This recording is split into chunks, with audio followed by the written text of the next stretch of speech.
We had a storm impacting the state, so wet weather still out there tonight, but we cleared the north. Look at some of these sunset shots. Goodness gracious, the shutterbugs were out, and it has been nonstop. Beautiful pictures. We love when you share them. Weather at abc4.com. Don got this one from Sandy. Big shout out to Emma up in Smithfield with those clearing conditions in northern Utah. Logan was actually warmer than Salt Lake today, but we still have wet weather out there. Live view from Bryce Canyon, and yep, rain is hitting the camera as it continues to come down, not just in Bryce Canyon country, but south central Utah and the eastern side of the state. 4-1 radar showing us that tonight as we get a little closer. Some thunderstorms in Grand County now pushing over into Grand Junction. The moisture tracking east. That's been happening throughout the day, which means eastern Utah's not done. Panguitch into Bryce, Loa, Antimony, and we see some blue mixing in, indicating that yes, we have some snow above 7,000 feet. We watched that happen in northern Utah today. Stretch of I-15 in between Beaver and Cedar City.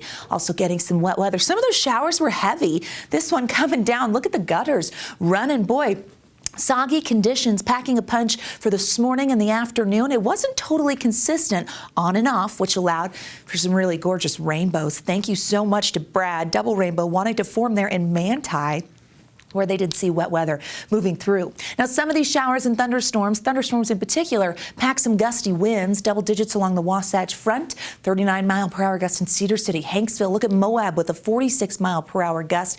So we know those stronger winds were out there today, and a few showers want to hold on. Satellite radar shows the last few hours as that moisture moves east, things start to quiet. That cold front came through and feels a little chilly out there. If you ask me, we're dry along the Wasatch Front. You see those last few showers moving out since the evening hours moved in. Okay, high temperatures below average. 58 in Salt Lake, 74 is usually our high.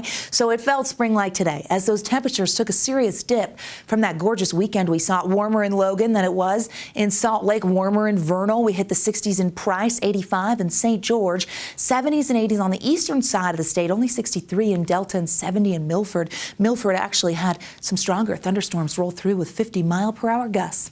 50s when we close out ABC4 News at 10 with partly cloudy skies, dry along the Wasatch Front, but it will be a chillier overnight. We're going to drop into the low 40s in several locations, outlying areas, possibly getting into the upper 30s. So a cooler start to the day, 48 by 9 a.m. in Salt Lake City with partly cloudy conditions. But the chance of wet weather does hold on for some as we head into our Tuesday. So the storm system that brought active skies, keep them out there tonight, doesn't completely exit the region. So we have a general threat of a thunderstorm from Cache Valley into Utah County down to Castle Country and the Wasatch Plateau, as well as the Uinta Basin. So that general thunderstorm threat holds on for a portion of northern Utah, but outside of that area, we should see partly cloudy conditions and cooler conditions with below average highs. Futurecast shows that front kind of sneaking over to the east. Quiet conditions. Here we are, Green River and Hanksville by tomorrow morning. So some of that moisture doesn't totally clear south central and southeastern Utah until the morning hours.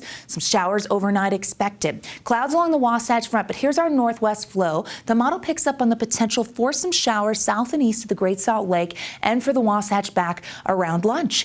Daytime heating will aid in some of that. Looks to really favor southwestern Wyoming, so the energy kind of hangs out for the Wasatch back over the Uintas, Flaming Gorge, and Manila.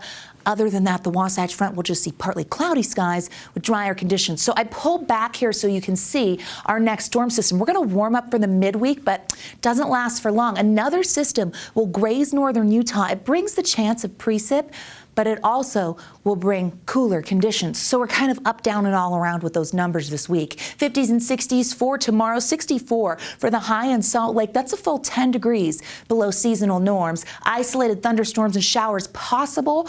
We've got clouds in central Utah, and then we'll see 80 in St. George, which is cool for them. If you remember last week, it was 90s back to back.